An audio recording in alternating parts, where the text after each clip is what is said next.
Merci de nous être fidèles à ce journal télévisé du Parlement de la Fédération Wallonie-Bruxelles.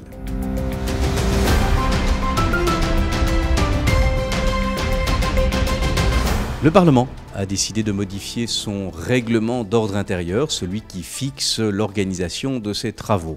Plusieurs modifications sont intervenues, dont notamment une modification visant à renforcer le contrôle interne et externe sur les budgets et comptes du Parlement. Reportage. Ce mercredi 26 avril, en séance plénière, une proposition de modification du règlement du Parlement de la Communauté française, proposée par tous les groupes reconnus de la majorité et de l'opposition, a été soumise au vote des députés. Les points principaux visent à compléter 2 articles pour renforcer l'efficience et le processus de contrôle, tant interne qu'externe, en ce qui concerne l'élaboration du budget du Parlement, le contrôle de son exécution et la comptabilité. Un nouvel article vise à mettre en place un registre des représentants d'intérêt public accessible à tous. Le président de Motte nous en dit plus à ce sujet. Nous avons pensé qu'il était opportun de progresser en donnant de nous l'image la plus transparente possible. Et donc voilà pourquoi cette modification est autre chose qu'un dépoussiérage. Elle est aussi une modernisation correspondant aux demandes du temps. Tous les groupes ont participé à cette discussion. Avant d'aller en commission, nous avons mis sur pied un groupe de travail ouvert à tous les groupes constitués du Parlement, majorité comme opposition. Ça ne s'est pas toujours passé comme ça dans le passé, ça ne s'est pas toujours passé comme ça dans tous les parlements. Donc on peut dire qu'à ce titre, nous avons été exemplaires. Après une adoption à l'unanimité en commission de l'éducation, la séance plénière s'est saisie du texte du projet de décret de la ministre de l'Éducation visant à lutter contre le harcèlement en milieu scolaire et visant à améliorer le climat scolaire. Des débats particulièrement intéressants en séance plénière également.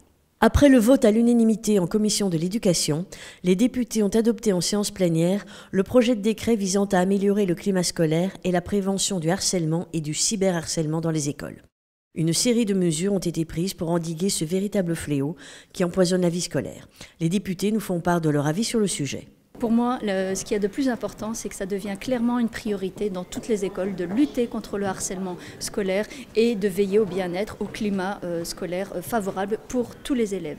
Et donc, on le sait, ce sont des situations qui sont récurrentes. On sait que ça laisse souvent les équipes éducatives démunies. Et donc, l'idée ici, c'est de vraiment outiller ces équipes au plus près de leur réalité, de pouvoir les accompagner. On va avoir des opérateurs qui sont formés à cet effet. On va avoir un observatoire qui va pouvoir les outiller. Et donc, je crois vraiment en ce projet.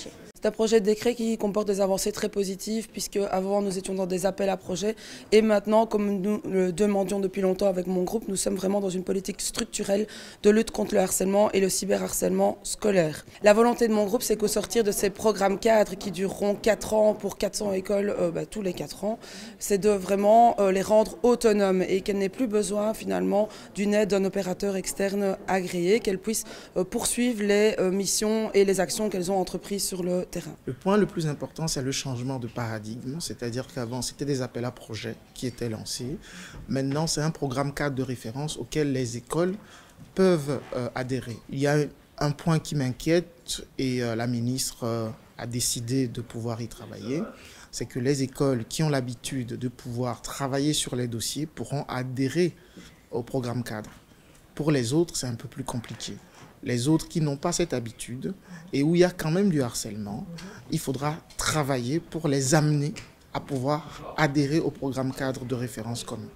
Le plus important, c'est qu'il répond à un manque. Nous savons que le harcèlement, le cyberharcèlement, c'est un véritable fléau dans les écoles. Ça concerne un élève sur 3 à titre de victime ou à titre d'auteur. Et donc, c'est vraiment pas du tout marginal. Je dirais une réponse à l'échelle globale, à l'échelle de la communauté française, à ce fléau qu'est le harcèlement scolaire et le cyberharcèlement en fait. Et ce décret ne prévoit pas la manière de réagir lorsque le phénomène est en cours et qu'il faut l'arrêter dans les cas concrets. Ça c'est un point par exemple que nous aurions aimé qu'il s'y trouve et qui ne s'y trouve pas, mais ça ne nous empêchera pas de soutenir le projet de décret parce que nous estimons que c'est quand même une avancée dans la bonne direction. Alors pour les engagés, c'est vraiment positif qu'il y ait aujourd'hui un cadre structurel qui va se mettre en place dans les écoles. Mais un point d'attention, c'est évidemment qu'aujourd'hui, ça va pouvoir se mettre en place dans 200 écoles pour l'année qui arrive et que la fédération n'a pas encore dégagé les moyens budgétaires nécessaires pour le faire à plus grande ampleur.